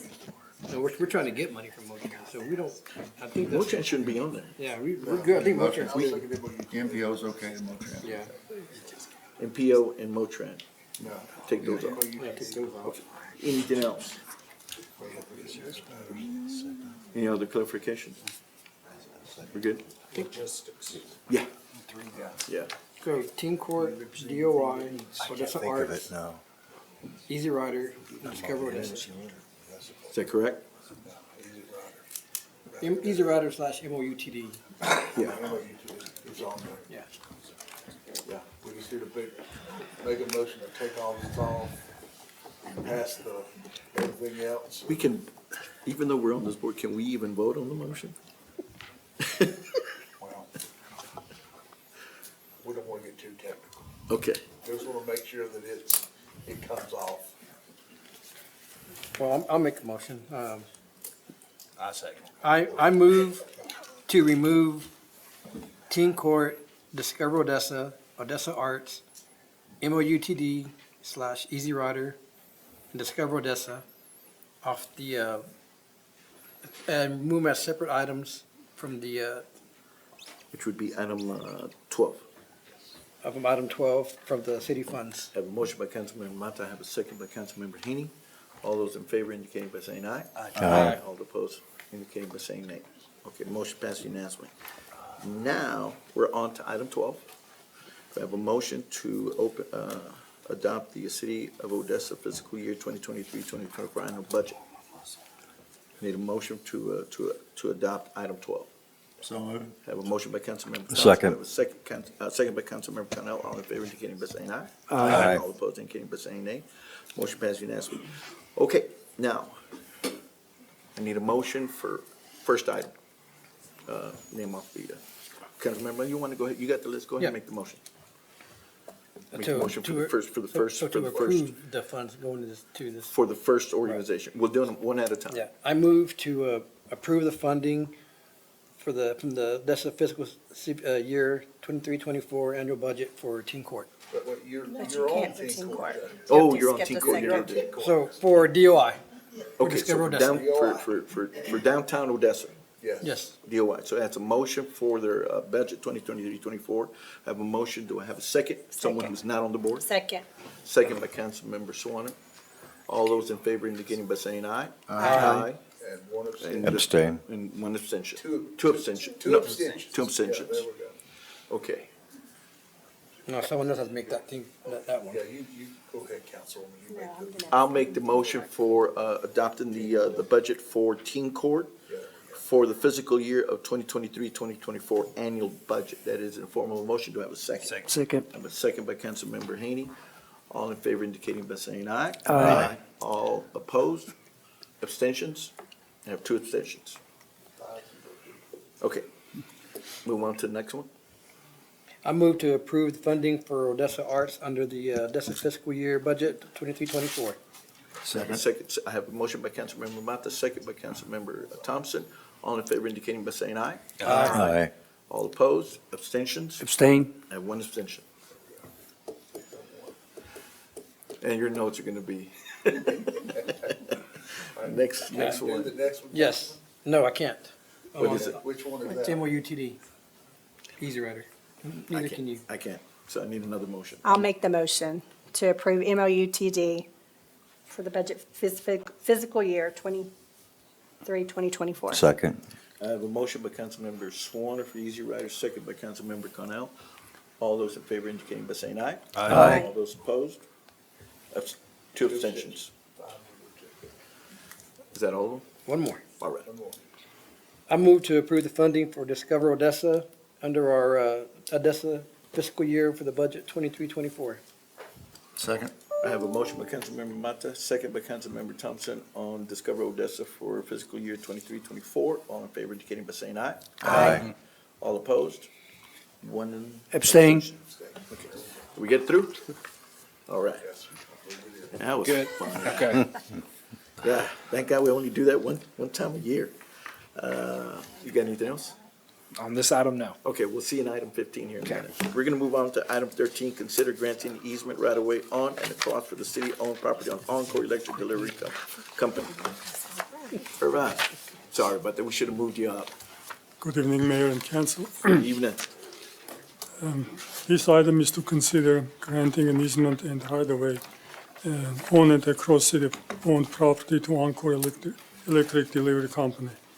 By this resolution, the city council grants to Encore a 1.6 acre easement and right-of-way in section 47, block T2S A 131, for the purpose of overhead electrical lines, more specifically shown on the attached exhibit. Staff reviewed the proposed easement and right-of-way and recommended approval of the attached resolution. And I'll be happy to answer to your question. Council, any questions? No. I have a motion to adopt item 13, consider granting easement of right-of-way on and across the city-owned property on the Encore Electric Delivery Company. So moved. A motion by Councilmember Second. Mata, second by Councilmember Vasquez. All in favor indicating by saying aye. Aye. All opposed indicating by saying nay. Motion passes unanimously. Thank you. We've already done item 14. We're gonna go to item 15. Consider the levy tax of 2023 tax year, fiscal year 23-24. First approval. Set. All right, here's my marathon. So, this ordinance is to consider levying the tax for the 2023 tax year and fiscal year 2023-2024. The city council will levy the tax for the 2023 tax year by adopting a tax rate of 48.3791 cents per $100 property valuation for municipal maintenance operations and debt service for fiscal year 2023-2024. The proposed tax rate will remain the same as last year. The 2023 total taxable value for Odessa is $11,112,735,746. This is an increase of 5.2% as compared to the 2022 total taxable value. I'd be happy to answer any questions on the ordinances. Council, any questions? I have a motion to approve item 15, and if you do so. Mr. Mayor, please- this will be the number 15 to read out. She's got it ready. Yes, that's what I'm going to do. Okay, Read sounds it good. as proposed. So item 15, I will make a motion to levy the property tax revenue increase per the tax code 26.05B. A motion to adopt an ordinance, resolution, or order setting a tax rate that exceeds the no new revenue tax rate must be made in the following. I move that the property tax rate be increased by the adoption of the tax of 0.483791, which is effectively a 1.9 increase in the tax rate. that's a formative motion by Councilmember Swanner. Do I have a second? Second. Second by Councilmember Haney. All those in favor indicating by saying aye. Aye. All those opposed indicating by saying nay. Motion passes unanimously. We're going to move on to item 16, consider the approval of water rate change. First approval. Mr. Seth, go ahead. This ordinance is the approval for the water rate change. This is to assist with the continued rise in costs and equipment, debt service, maintenance, repairs, and replacement of deteriorating lines for the water and sewer department. A change of water rates is being proposed. All account types, residential, commercial, and industrial, will receive an across-the-board 6% increase. If approved, the proposed water rate changes will be effective October 1 and will be reflected in the November 2023 bills. Any questions? Council, any questions? This is the first reading as well. Yeah. Any discussion? Consider a motion for approval on item 16. So be it. I have a motion by Councilmember Haney. Do I have a second? A second. Second by Councilmember Mata. All in favor indicating by saying aye. Aye. All opposed indicating by saying nay. Motion passes unanimously. We'll move on to item 17. Consider the approval of the sewer rate change. Seth? This ordinance is for the sewer rate change.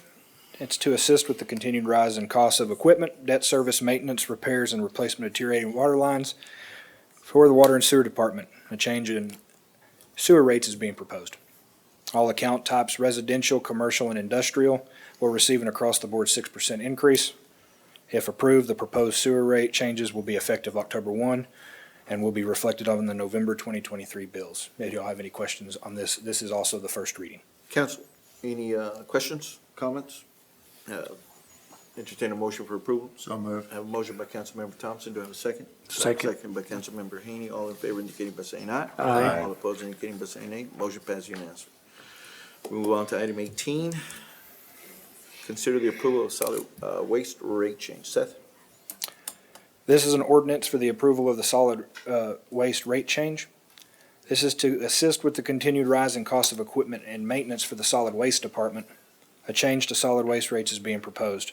All account types, residential, commercial, and industrial, will receive an across-the-board 3.5% increase. If approved, the proposed solid waste rate changes will be effective October 1 and will be reflected on the November 2023 bill. This is the first reading. Do you have any questions? Questions, comments? Entertain a motion for approval. So move. I have a motion by Councilmember Vasquez. Do I have a second?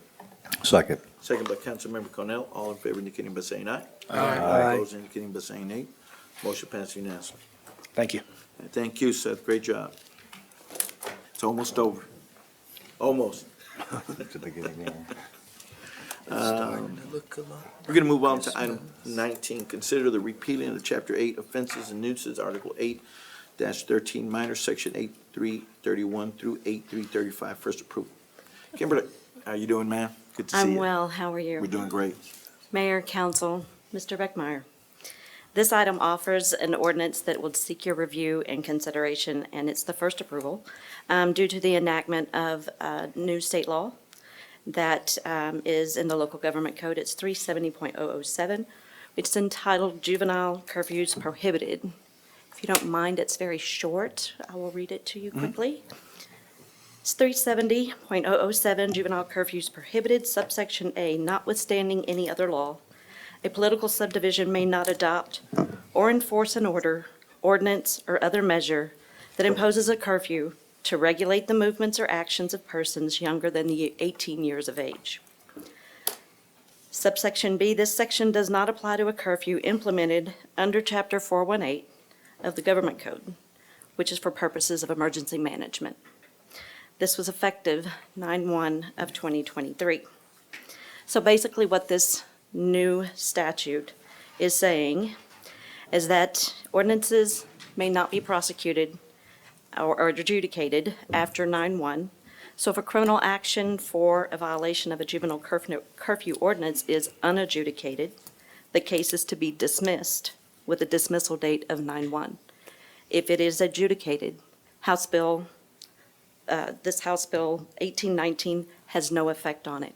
So what that means is those cases are still open, active cases. We're offering this ordinance that repeals Article 8.3 of our local ordinances. Article 8.3 pertains to the offenses and nuisances specific to minors, including curfew-related offenses. Would you like for me to read you the actual ordinance? Well, I'd like to know, Yeah, are they using curfew and truancy as the same word, or is it distinctly different? It is distinctly different. Okay, thank you. Yes, sir. Dan and his crew were very kind to put together this lovely ordinance. So I'm going to read it to you now. It is an ordinance of the City Council of the City of Odessa, Texas, repealing the Odessa City Code, Chapter 8, Offenses and Nuisances, Article 8.3, Minors, Section 8.331 through 8.335, finding and determining that the meeting at which this ordinance was passed was noticed and was open to the public as required by law, providing a severability clause and declaring an effective date. Whereas, as of September 1, 2023, Article 45.045C of the Texas Code of Criminal Procedure will be amended to read as follows. C. This article does not limit the authority of a court to order a child taken into custody under Article 45058 or 45059, and whereas as of September 1, 2023, Article 45060A of the Texas Code of Criminal Procedure will be amended to read as follows. A, except as provided by Article 45058 or 45059, an individual may not be taken into secure custody for offenses alleged to have occurred before the individual's 17th birthday. And Whereas September 1, 2023, Section 370007 of the Texas Local Government Code will be added as follows. Juvenile curfews prohibited. Notwithstanding any other law, a political subdivision may not adopt or enforce an ordinance, or other measure that imposes a curfew to regulate the movements or actions of persons younger than 18 years of age. B, this section does not apply to a curfew implemented under Section or under Chapter 418 Government Code for purposes of emergency management. Whereas due to the changes in state law, as of September 1, 2023, Article 3, minors shall be repealed from the Odessa City Code of Ordinances. Now therefore be it ordained by the City Council of the City of Odessa, Texas, Section 1, that all Chapter 8 offenses and nuisances, Article 8.3 minors, Section 8.3.331 through 8.3.35 of the City Code shall be repealed, and reserving Article 8.3 minor section through 8.3.31 for future use. Are you getting any of this? Section 2, that any changes in form, that any changes in form that are necessary to be consistent with the recodification are approved for this ordinance. Section 3, that should any section, clause, or provision of this ordinance be declared by a court of competent jurisdiction be invalid, the same shall not affect the validity of this ordinance or any other ordinance of the city as a whole or any part thereof, other than the part so declared to be invalid. That this ordinance, since it does not impose any penalty or fine, shall go into effect following adoption on second approval as provided by City Charter Sections 61 and 65. Kimberly, Did you get can you all of give that? a real-life example of an existing Absolutely. curfew for teens? Absolutely. What this is doing is saying that the current ordinance that we have regarding minors curfew, age 10 to 16, is no longer allowed. So they're saying state law supersedes. We do not want the city to have these ordinances anymore, not just Odessa, statewide. However, it's giving us a little bit of information regarding cases that are open and active but unadjudicated, meaning they do not have a current judgment. Those cases are required to be dismissed, effective 9/1. The cases that are adjudicated, they have a judgment. Those cases are still active. They will continue as they are. Effective 9/1, I went ahead and segregated those particular cases in our case management software so that we could address them once we had taken care of this for the city. The judges have been notified. They have taken judicial notice of their jurisdiction no longer includes 8.3 of our city ordinance. The offense has been created in such a way now that it's inactive so that the officers cannot write these offenses anymore. Now we're just to the point where we need to repeal this particular ordinance. What time was the previous curfew set for? What, The curfew, it's 8:3. It was 1 o'clock on on the weekends? Friday, Saturday. Sunday through Thursday was midnight. Friday and Saturday through 1 a.m.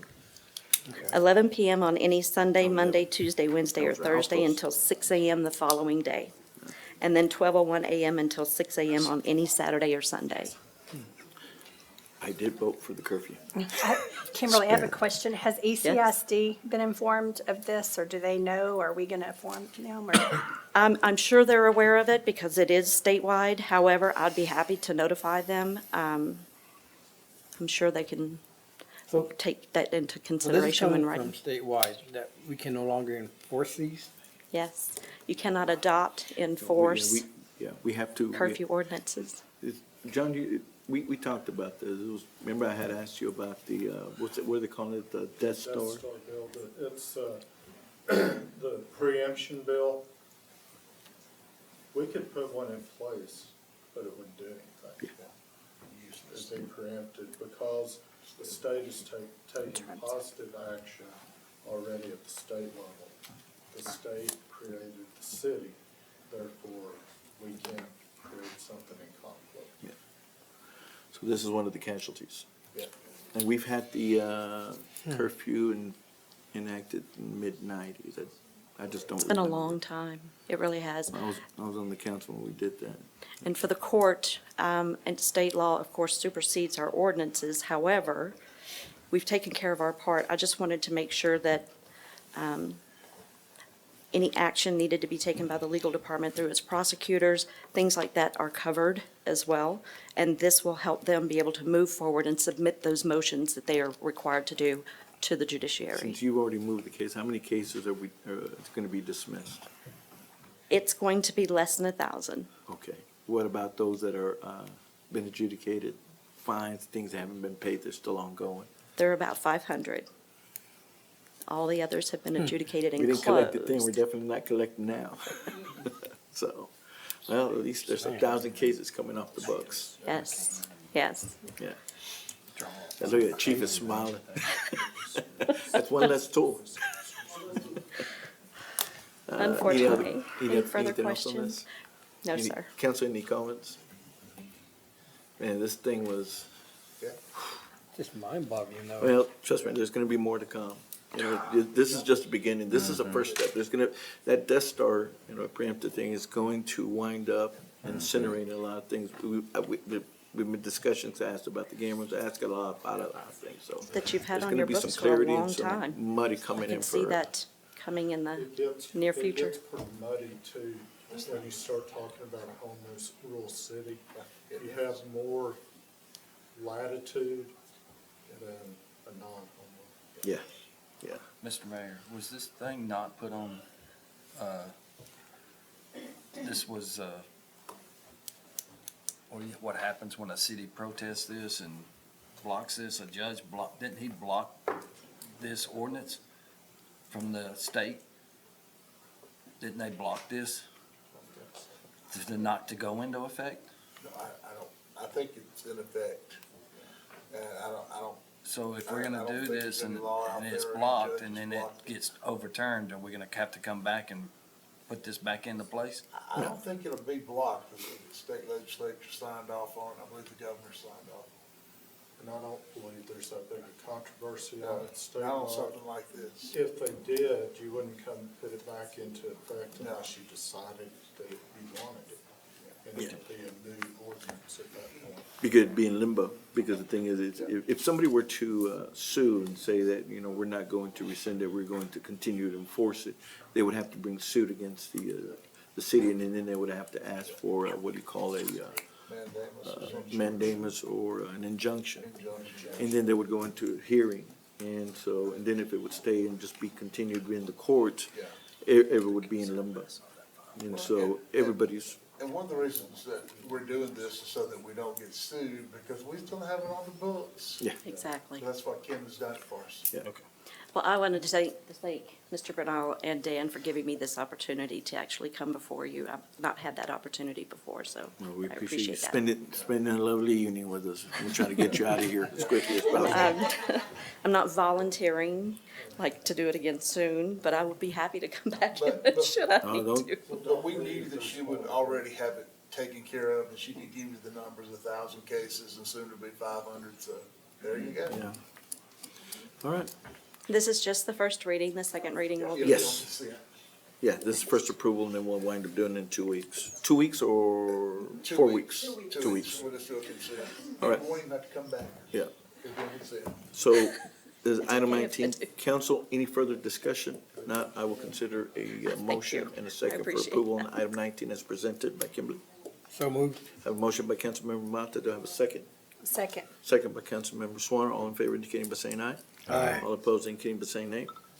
Motion passes unanimously. We're gonna go on to, thank you very much. We're gonna move on to miscellaneous. Consider appointing the insurance broker of record for the city of Odessa. Mr. Hurst.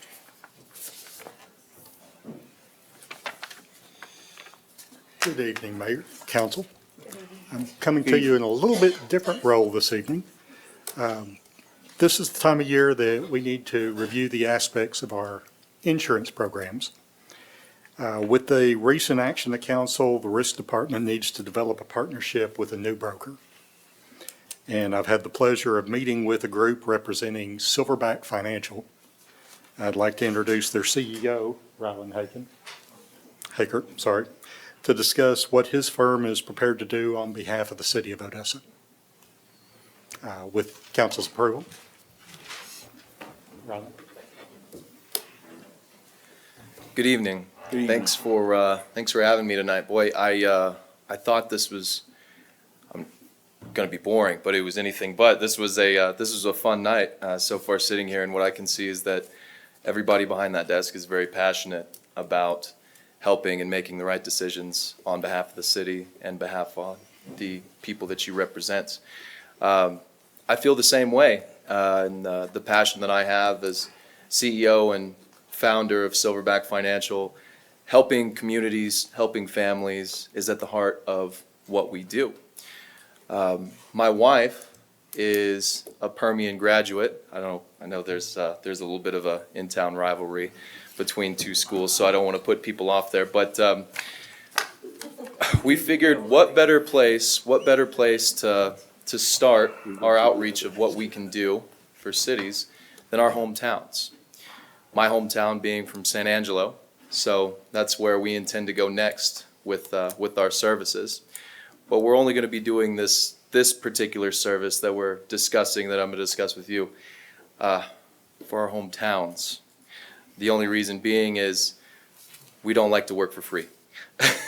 We're going to be offering a service unique, unlike most brokers that come in front of a city and they say, we have the best basket, we have the most to offer you. What we're going to do as a company is we're going to come forward and say, all of those brokers have a large basket, all of those brokers have a lot that they can offer you. But what none of them can offer you is the ability to shop from each other's, the ability to shop outside of each other's. In the insurance world, there's something known as captive and non-captive. To put it in layman's terms, if you work for a certain company, you can't write for another company, or you can only write for one company. Some of those companies are some of the best insurance companies in the nation, and unless you work for those companies, you cannot be appointed, and therefore you cannot offer their services. What we're able to do with our model is we're able to shop not only from the basket of each broker, but go directly to those captive agencies and speak directly with their managing partners and bring offers to the table that have never been able to be presented to a city before. Not only that, but because we approach it from a third-party independent consulting position with no interest when it comes to commissions, we don't care about the compensation agreement because we're not getting paid for it. What that allows us to do is have these brokers compete with each other and walk down their compensation agreements, lowering the cost of insurance to the city. Now, they don't like us very much because we're willing to go to zero. Why? Because we don't make money on it. We don't care. We'll give it directly to the company. We'll have the regional vice presidents of that insurance company come down and appoint somebody who's willing to do it because they're on a salary. Commissions don't matter to us because that's not how we operate. Not in this capacity. We operate as an independent financial consulting firm on behalf of municipalities. And our business model is something new that hasn't been out there. And what we do is we go into municipalities and we say, we'll do an overview of your current insurance contracts. We'll do an overview of your current broker relations. And what we'll make sure happens is fair and equal competition amongst multiple entities to make sure that the cost of insurance is driven down to a level that is unfamiliar to many people outside of the insurance world. I don't want to come off and explain this in a way that can get lost because insurance is like a foreign language to many people that aren't familiar with it. But if I told you that the person writing the case was compensated for it, are you compensating them for it, or is that company compensating them for it? That company will be compensating them for it. That is built into the price of your insurance contract, whether it's admitted or not. And so what we want to offer is that transparency, something that we feel like is lacking in this broker-municipal relationship.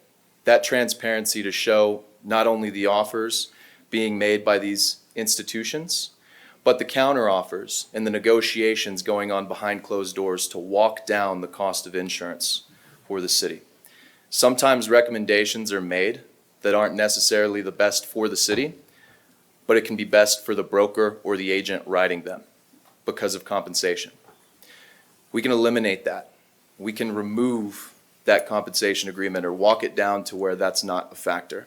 Because at the end of the day, what our business model is we intend to charge cities, not this one, not my hometown, but in the future, 10% of what we're able to save them off of all their insurance contracts.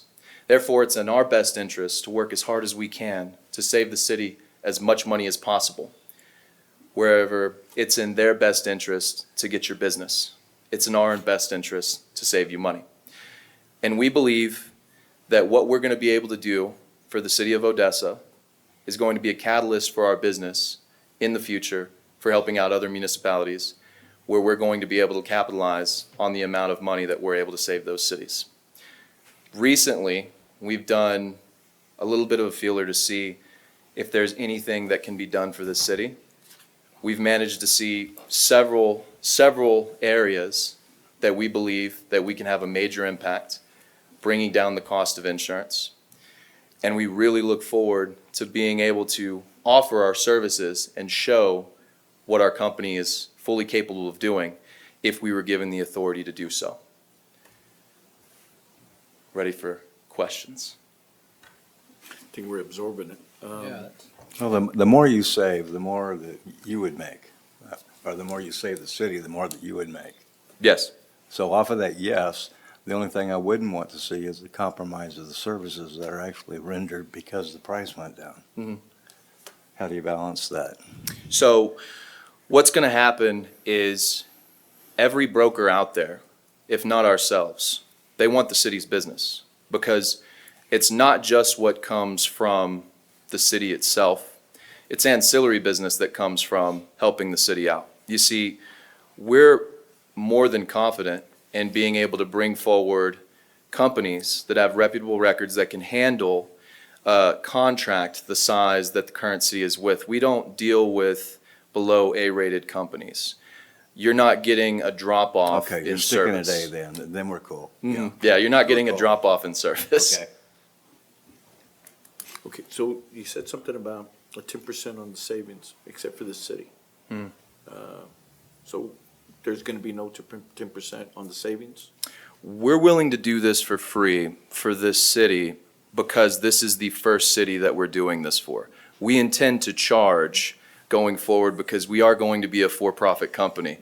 But we know that with this city, the amount of money that we predict that we're going to be able to save is going to be a catalyst going forward. We're going to be able to say, look what we were able to do for the city of Odessa. Look how much money we were able to save them in taxpayer dollars that they can now allocate to things that can help the community.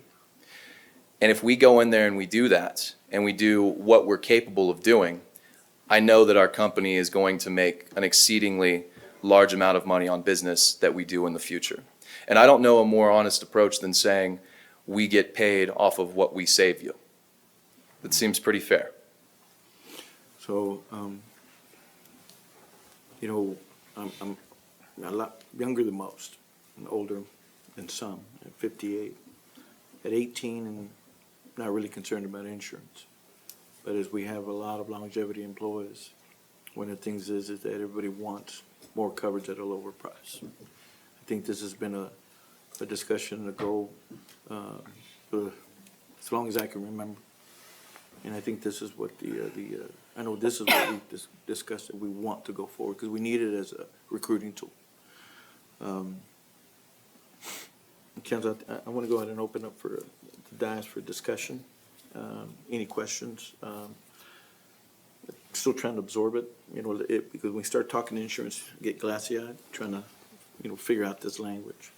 Does anybody have any comments, questions, discussions? Okay. I've got one question. Go ahead, sir. What kind of a marketplace do you have for the stop-loss insurance for the health plan? What type of could you repeat that a little closer to the microphone? I'm sorry. What what experience do you have in working with stop-loss companies? What experience, Yeah, what experience do I have directly? yes, your company. I have no experience directly with that. No, see, what So we, the city buys a stop-loss policy from a company. Right. To protect the health plan from catastrophic losses. And you don't have any experience in that? I think what you're looking to talk to is the department that we have at our company that actually takes care of those things. You see, I'm the face. I get to come up here and tell you what our company is able to offer and the services that we offer. I wouldn't stand up here and tell you legal things. I would leave that to our legal department. I wouldn't stand up here and tell you health jargon. I would leave that to our health insurance department. Well, I'm just asking you what experience your company has in that. What experience our company has in that? Uh-huh. Well, our company's a year old, and I would tell you that I personally don't have experience in it, but the department that would handle that has more than 15 years of experience in it. Any other questions? If I may add to the record, Yes, go ahead. I will be extremely transparent with you. I'm not standing up here to lie or be dishonest. I'm not here because I can do everything. I'm not here pretending to be anything more than a business owner that's very passionate about helping people. What we've done is we've appointed and we've hired and we've put in place people in charge of departments that should be there, that have the criteria. From CFPs, CFAs, from people that have been in the insurance industry 30, 40 plus years. You see, I have the ability to look you in the face and when you ask me a question, say, I don't know. And I'm very happy saying I don't know because that leaves me room to learn it myself, but also go to our department that does know and get the answer for you very quickly. Because when I don't know something, I have somebody that's only a phone call away that we put there to answer those questions. Randall, currently right now, where is your company engaged in other municipalities? So right now, we're going to be engaging with the city of New Braunfels, city of San Angelo, city of Granbury, Texas, city of Lipan, Texas, city of Lakey, Texas, city of Campwood, Texas, and then the city of, did I say San Angelo, Texas, and then Odessa, Texas. Those are who we're currently talking to. We're trying to use what we can do for the city as leverage moving forward and offering the services to the city for free. That way we can showcase our ability across the Texas Municipal League and help out many communities in the area. Okay, and currently your office is out of New Braunfels? New Braunfels, Texas. Okay. Okay. All right, so, Charles, you want to step up? So what are we considering tonight? We are considering tonight appointing an insurance broker of record for the city of Odessa. Is that the action that you're asking for the council to take? Yes, sir. Okay. For all contracts? All contracts? Property, casualty, liability, D&O, Those are handled. health insurance? Those are handled under some other contracts. The TML contracts would remain the same. They're rolling over. This is, I understand it right now, we're looking at the life is the first set of contract we're looking at. I'm still confused. What are you confused about that we need I'm- clarity on? I'm confused about which contract he's gonna be looking at, because I know that, from my experience, because I've been with the city for a long time, I do know that Mr. Wells shopped stop-loss insurance for the health plan himself, because he had relationships with all the stop-loss carriers, or a lot of them, because he came from the private side, okay? So I know there was no compensation in that contract, simply because I had that contract before Darrell was hired, and I was doing that work for the city. So I know that that didn't have any compensation in it. So it's hard to save by saying you're gonna pull compensation out of it when he did it direct. See what I'm saying? So there's no change at all in that? No, I'm just saying. There was no compensation then, there's no compensation now. No, So I what's the- understand. So where's the confusion? Well, how are you gonna, there's no commission built, he says there's commission built in. Darrell was doing it directly because he's not a broker. Which isn't, It's like- what Which his is a cheap way to proposal. do it. Well, hold on. But what Ryland proposed isn't a change according to your information. That Daryl was doing it in-house and there was no compensation. Right. So that doesn't change, so I'm confused. Where's the confusion? How's he gonna compare contracts when one didn't have any compensation in it? I mean, it's pretty simple to do, right? Yeah, but you're asking about one. I'm just curious. Okay, so I'm trying to understand, what's the confusion?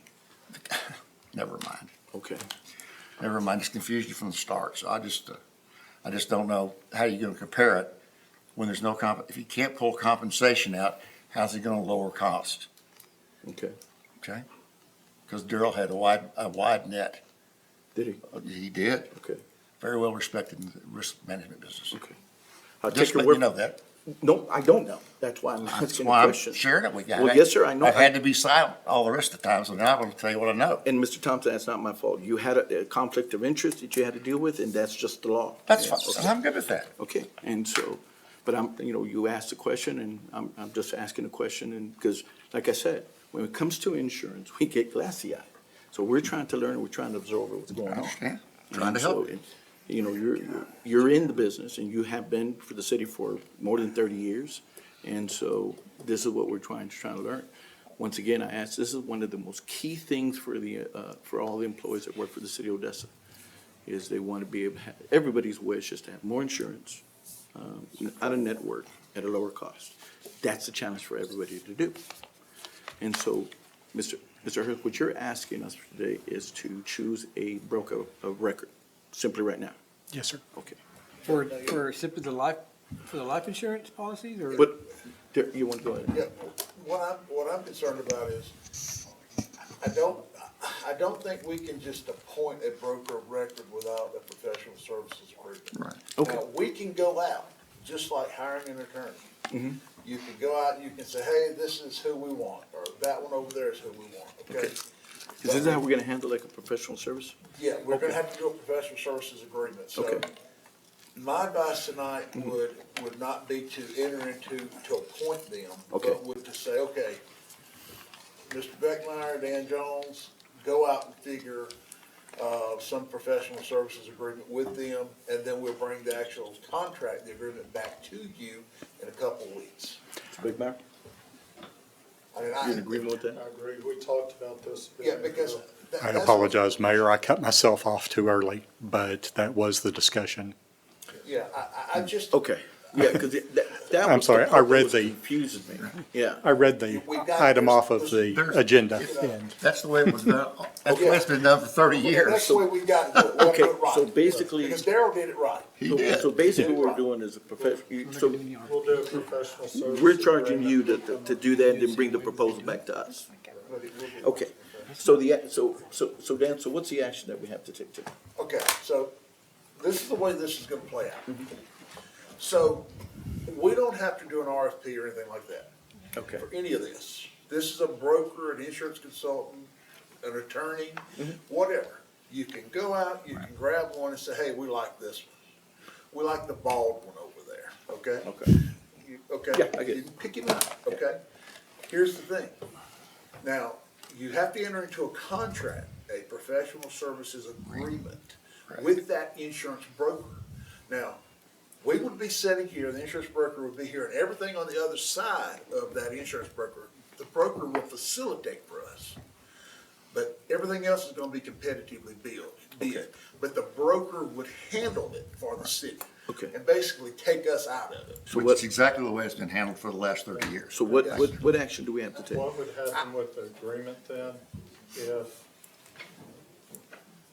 Dan and I and Ryland can come to agreement, we come back and we say, we can't get an agreement with them, pick somebody else. Okay. Yeah, and that's what I would suggest, is that you give us a consensus here tonight. To move forward? To move forward. Go out to tell me and Mr. Beckmeyer to go fetch. Okay. And to try to work something out with them or whoever you want.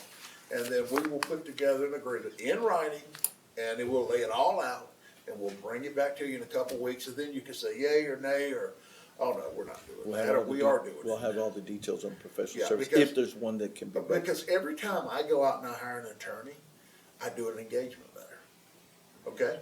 We don't just willy-nilly hire them. Correct. You know, Jeff Whitfield, every little thing he's on, we hire them. We get an engagement letter, we understand what we're doing, and that's just good business on our part. That's what I'm telling you to do here. Okay. Okay, so the action is, we're not taking a vote, we're asking No, for a just consensus. the consensus for me and Mr. Beckmeyer to talk with, this gentleman to figure out what he can do, and then we'll put it all together, professional services agreement, and we'll bring it back to you in a couple of weeks. Okay. And For your approval. in that meantime, while this is being done, what would happen if another broker came up and offered his services also? Well, then there you go. They're gonna meet with these two Then they'd gentlemen. meet with them Yeah, also? then you can include in that consensus, if John Smith comes out of Detroit, Michigan, and decides he wants to be your insurance broker for Odessa, Texas, you two meet with him as well, see what you can work out. Up until now then, how did this gentleman and his company come before us? What was the process that got you here? You understand my question? I mean, Mr. Hurst presented him tonight as the broker of record, you might say. Has that process already been happened? No, that's not at TML. Like Rylan was, excuse me, but like Rylan was explaining, his wife's from here. They met at TML. He was interested. And so now, after the last meeting, when we don't have an exclusive with the broker of record or anything, now he's here presenting his desire to be the broker of record. We'll go back, we'll do a professional services agreement. We'll come back in 2 weeks. If there's another that comes forward that wants to present at the next meeting, they could do that. They wouldn't have to. Again, it's not RFP. If They Mark can- came up and said, hey, They, we they, want they, this, and they can everyone send a letter of agrees. engagement to Yeah, you and say, hey, this is who we are, Yeah. these are our services. Yeah, they could come, John Smith from Detroit, and that wouldn't matter, and that's what I'm saying, it's the same way as you go out and hire an attorney. But because it's not an RFP process. No, it's not an RFP. competitive brief, No. We get to choose them. You wouldn't have to listen to them. Yeah.